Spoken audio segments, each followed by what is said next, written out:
uyku apnesi hastalığı çok önemli bir hastalık. Hep vurguluyoruz. Şimdi kardeşimde burunda ufak tefek problemler var. Burun etlerini radyo frekansla küçültüp rahat nefes alır hale getireceğiz.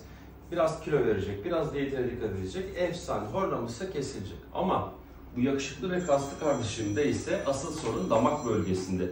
Yumuşak damak, küçük dil ve bademcikler bölgesinde.